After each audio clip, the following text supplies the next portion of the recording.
میں تاریخ سنانے کا عادی نہیں ہوں، لیکن چند منٹ آپ سے لوں گا۔ جب یہ بچہ اپنے چچا کی معرفت میرے پاس آیا تھا،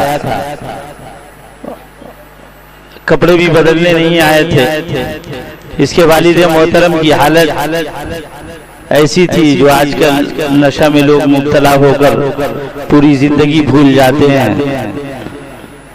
ماں باپ دونوں کا سایہ جس کے سر سے اڑ جائے ایسا بچہ، اور پھر اللہ تبارک و تعالی اس کو اتنا بڑا انعام عطا فرمائے کہ اپنے قرآن کی حفاظت کا اسے حامل بنا دے۔ یہ بچہ وہی بچہ ہے جن کے والد کی حالت اچھی نہیں تھی، اور اسی حالت میں اس کا انتقال بھی ہوا ہے۔ سارے لوگ امید توڑ گئے تھے۔ ہمارے ایک استاد تھے حضرت مولانا قمر عالم صاحب قاسمی نور اللہ مرقدہ، کبھی کبھی یہ کہہ دیا کرتے تھے کہ حضرت آپ بیکار میں محنت کر رہے ہیں، نہیں ہوگا۔ لیکن انسان کی تحریک، انسان کی تڑپ اور انسان کا عزم وہ چیز ہے کہ ہر ممکن کو ناممکن کو ممکن کر دیتا ہے۔ اللہ تبارک و تعالیٰ نے ایسے گھروں سے بچوں کو چنا ہے اور منتخب کیا ہے، اور پھر ہمارا اور اسلام کا قائد بنایا ہے، رہبر بنایا اور رہنما بنایا ہے۔ آج بے انتہا خوشی ہوئی جب سے یہ بچہ حافظ ہوا ہے۔ آج اس کے سر پر دستار بندھے گی، اس کے دیکھنے کے لیے اس کے ماں باپ نہیں ہیں، لیکن اس پر خرچ کرنے والے آپ، وہ معاونین جنہوں نے اپنا سرمایہ، اپنی محنت کی کمائی لگائی ہے۔ محنت کا ایک روپیہ انسان خرچ نہیں کرنا چاہتا، اپنوں کو نہیں دینا چاہتا، لیکن صرف دین کی محبت میں، اسلام کی محبت میں، قرآن کی محبت میں لاکھوں روپے لوگ خرچ کر رہے ہیں۔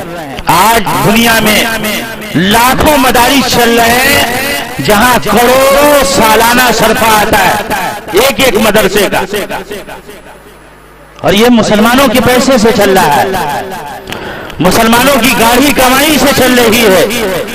اس برے دور میں بھی مسلمان قابل احترام ہے۔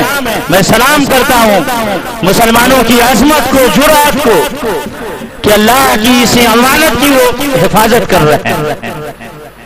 آج جو یہ مدارس چل رہے ہیں، یہ حکومتیں نہیں چلا رہی، یہ سیاسی طاقتیں نہیں چلا رہی ہیں۔ مسلمانوں کا رکشہ چلانے والا، ٹھیلا چلانے والا، مسلمانوں کا مزدور طبقہ جو گرا ہوا طبقہ کہلاتا ہے، ایسے لوگوں کے 58 اور 56 سے، ایسے لوگوں سے کے روپیے اور 2 روپیے سے یہ مدرسہ چل رہا ہے۔ قابل احترام ہے۔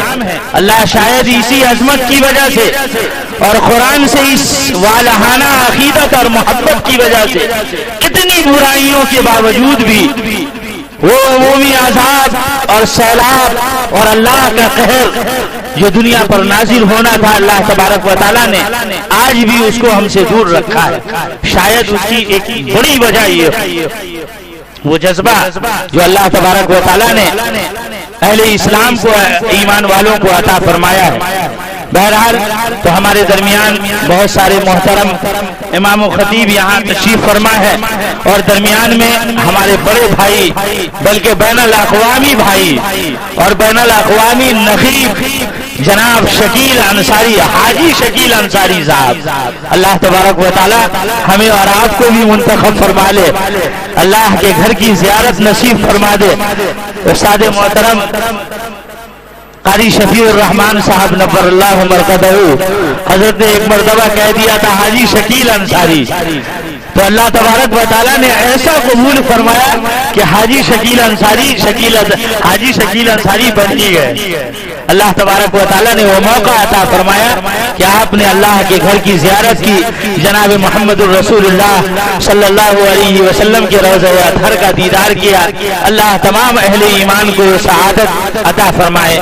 تو میں بلا تاخیر، کیونکہ حضرت تشریف لا چکے ہیں، اب آگے کی کاروائی اب جو ہے انہی کے حضرت کے حوالے کرنا کرنا چاہتا ہوں کہ حضرت جو ہے آگے کی جتنی کارروائی ہے جس میں دستار بندی بھی ہے بچوں کو، اب جو بچے بڑے بڑے ہیں جن کی دستار بندی ہونی ہے آگے آ جائیں پہلے صف میں، جو حافظ قرآن ہوئے ہیں اس سال آگے صف میں آ جائیں۔